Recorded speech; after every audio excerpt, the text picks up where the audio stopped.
The stranger by the shore. It was a quiet morning on the Sea of Galilee. The mist clung to the surface of the water like a veil, and the sky had barely begun to turn gold when the old fisherman, Eliab, pulled in his nets again, empty. His hands were raw, his back aching. For 3 nights in a row, the sea had yielded nothing. He sat down in the boat, weary and alone, and looked across the calm water, speaking aloud to the wind. "Lord, have you forgotten me?" Eliab had once been a man of joy. But years of drought, Roman taxes, and the death of his wife had left him only with his boat and silence.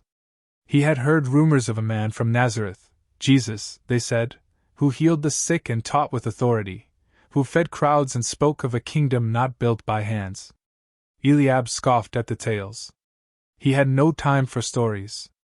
But that morning, as he pulled his boat toward shore, he saw a crowd gathered near the water's edge. Dozens, maybe hundreds, of people stood listening to a man who sat upon a stone. He was dressed plainly, but his presence stilled the crowd like wind stops waves. Eliab watched from a distance, grumbling under his breath. "Another fool with promises." Then the man turned his head and looked straight at him. "You there?" the man called. "Friend, bring your boat closer." Eliab hesitated. Something about the voice, calm and kind, but with weight, moved him without his permission. He rowed a few yards out and let the man climb aboard. The teacher, Jesus, turned back to the crowd and spoke. He told stories of seeds falling on soil, of sons returning home, of hidden treasures and lost sheep. But his voice carried something deeper than the words. Eliab felt like the stories were about him. When Jesus finished, he turned to Eliab. "Let's go into the deep water," he said. Eliab frowned. "Rabbi, I've worked all night. There is nothing there." Jesus only smiled. "Go again."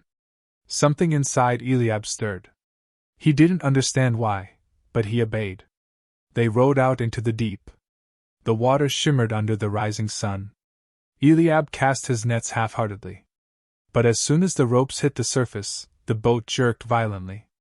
Fish began to thrash in the net, so many that it threatened to break. "Master!" Eliab shouted in disbelief. I don't understand, how?" Jesus only looked at him, his eyes full of gentle fire. Eliab fell to his knees in the boat. "Depart from me," he whispered, tears in his eyes. "I am a sinful man." Jesus reached out and touched his shoulder. "Do not be afraid," he said. "From now on, you will fish for men." That evening, Eliab left his boat on the shore. He followed the stranger, Jesus, not because of the miracle, but because for the first time in years, someone had seen him. Not just the broken nets or the bitter heart, but him. And somehow, that gaze healed things deeper than his hands or his back. It healed his soul.